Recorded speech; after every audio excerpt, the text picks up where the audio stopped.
খাবি বলেছিলিস, আজকে খেতে পারবি চা? মনে হয় না। 1 ঘন্টা হয়ে গেছে, চা করতে বলেছি, এখনো চা করে আনিনি। জানি না কি করছে দুধের মধ্যে, তখন দিয়ে চা পাতা দিয়েই যাচ্ছে, এখনো একটুখানিও যায় না। কি করছে বুঝতে পারছি না। চাটা দে, মানুষের মাথা যন্ত্রণা আরো বেশি করে দিবি। সত্যি একটা কথা বলবো, আমি তখন থেকে চা পাতা চিনি ফিনি সব দিয়ে দিয়েছি। তুই তো লিকার চা খাবি বলবি, তুই বললি চা, তোকে বলি ওই জন্য আমাকে বানাতে দিবি না। তোকে সত্যি কথা বলছি, আমি চিনি দিয়েছি আর চা পাতা দিয়েছি, তখন থেকে কালার হচ্ছে না, মানে কালার হচ্ছে না। জানি না, দুধ চা বানাই তো আমি, বুঝতে পারছি না। দুধ চা কত চা পাতা দিচ্ছি, পুরো ভরে ভরে দিচ্ছি, তাও কিছু হচ্ছে না।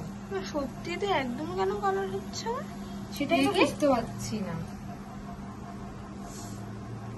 বাহ রে বাহ, এটা তো কালো এই যে গাধা। এই বাবা, তুই মায়ের কাছে যা শুনবি না কতটা কালো জিরে নষ্ট করছিস। তোকে ওই জন্য বলেছি যে আমাকে বানাতে দিবি না এইসব, আমি এইসব রান্না বান্না তুই চা পাতা জিনিস না, আর কি হচ্ছে? চা পাতা আমি করি, চা আমি জীবনে করি। আর চা পাতা চিনবি না? আমি কফি ক বছর বয়স তোর? 5 বছরের বাচ্চা মনে হয় বিউটিতে দিলে ও চা পাতা আর কালো জিরে চিনে যাবে, আর তুই চিনতে পারছিস না? এখনো ফুটিয়ে যাবে এটা।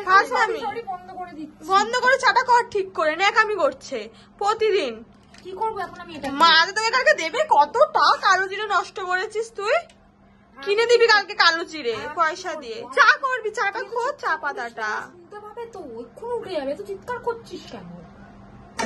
এটা ছাদ কি করবো চিৎকার করবো? ওরা জানবে না, তুই জানিয়ে দিবি ওদেরকে, তুই এত চিৎকার করছিস। কতটা চা পাতা নষ্ট হলে আমারই মাথা গরম হয়ে এই যাচ্ছে। গরম জলটা এবার ঢেলে দেবো তোর কানে।